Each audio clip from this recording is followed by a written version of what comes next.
Arne Slot's Liverpool reign continues to generate debate, even on nights when the results appear to speak for themselves. A thumping European win may have eased the immediate tension around Anfield, but it does not completely quieten the wider conversation about where the club is heading under its head coach. With outside noise growing and speculation beginning to swirl, a fresh report has offered a telling insight into how Slot's position is actually being viewed behind closed doors. Let's break this down in today's video, along with all the other Liverpool news from the last 24 hours.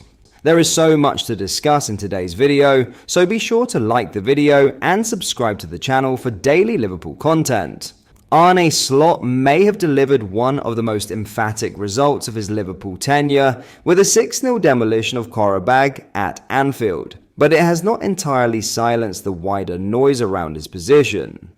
Despite the comprehensive Champions League victory and safe passage into the knockout stages, speculation over the Dutchman's long-term future continues to linger. According to The Athletic's James Pearce, however, there is currently no sense of imminent danger behind the scenes. Writing after the Qarabağ win, Pearce reports that while Slot has already played down the prospect of mounting a sustained title challenge this season, there's faith internally that he will turn things around. Crucially, he adds that Slot is not on the brink, even if the pressure is real, as Liverpool's domestic struggles persist. That distinction matters. Liverpool's hierarchy are said to view the situation very differently to recent managerial sackings elsewhere, with Pearce drawing a contrast to Manchester United's decision to dismiss Ruben Amorim and Chelsea's parting with Enzo Maresca. At Anfield, the relationship between head coach and hierarchy remains intact, with no breakdown in trust or communication. Central to that is sporting director Richard Hughes, whose working relationship with Slot is described as strong. Internally, there is also an acceptance that this campaign was never likely to be smooth sailing.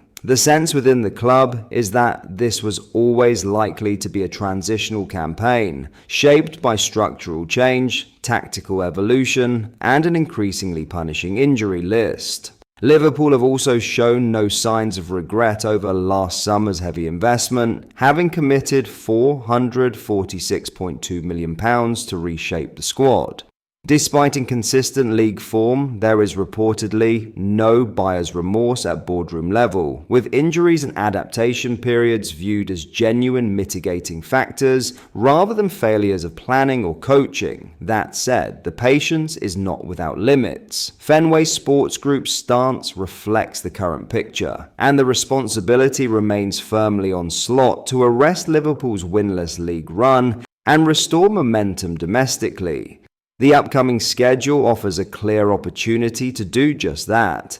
Victory over Qarabağ ensured Liverpool avoided a two-legged Champions League playoff in February, meaning the squad will not leave the UK for competitive fixtures until March 10th or 11th. In practical terms, that hands Slot a run of around 6 league matches over the next month and a half to stabilise performances and reassert Liverpool's credentials in the top 4 race. There are undeniably concerns. Supporters have voiced frustration at aspects of Liverpool's style of play this season, while Slot's public messaging has also drawn criticism during difficult spells. Yet Pearce suggests those doubts are not echoed internally, with decision-makers maintaining that Slot is still the same coach who previously hit such heights. Inevitably, alternative names continue to surface. Liverpool are claimed to have made contact with the Xabi Alonso regarding a potential succession plan for the end of the season, though those reports remain unsubstantiated by sources on Merseyside.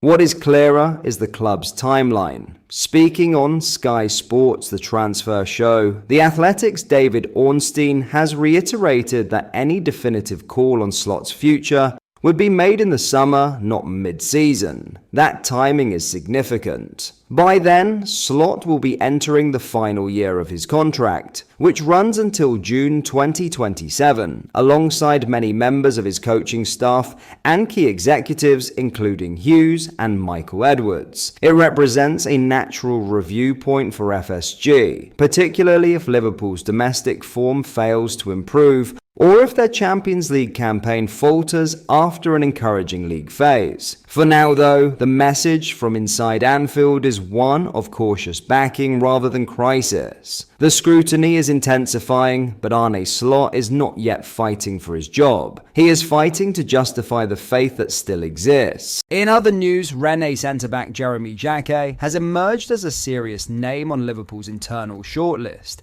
as the club assessed defensive reinforcements amid a growing sense of urgency around the position. With recent absences exposing a lack of depth and long-term clarity at centre-back, the 20-year-old Frenchman is now understood to be under consideration at Anfield, placing Liverpool firmly in a competitive race that also includes Chelsea and Bayern Munich. Jacquet's profile fits the type of defender Liverpool have increasingly gravitated towards in recent windows: young, physically imposing, and already exposed to top-level football. Standing at 6'2", the Rennes defender is regarded as having the size and strength to cope with the Premier League's demands, despite his age.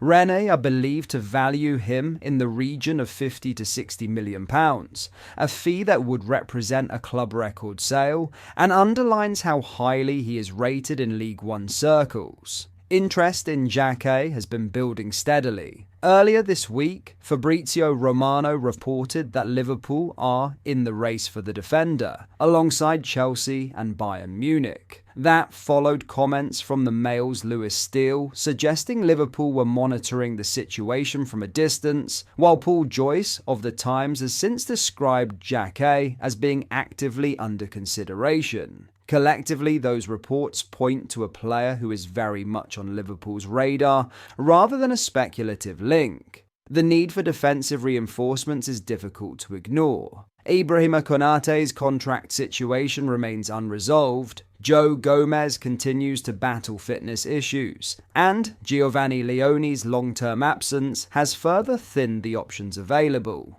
While Virgil van Dijk remains the cornerstone of the defence, Liverpool are acutely aware that the next phase of squad building must address both immediate reliability and long-term succession planning at centre-back. Rennes, however, are in no rush to sell mid-season. The French club are reportedly seeking a fee in the region of £56.4 million to £60.7 million, and would strongly prefer any deal to be agreed for the summer rather than the January window. That stance has complicated matters for interested clubs, particularly with Sky Sports reporting that Jacquet has expressed a preference for a move to Chelsea, where talks are said to be ongoing.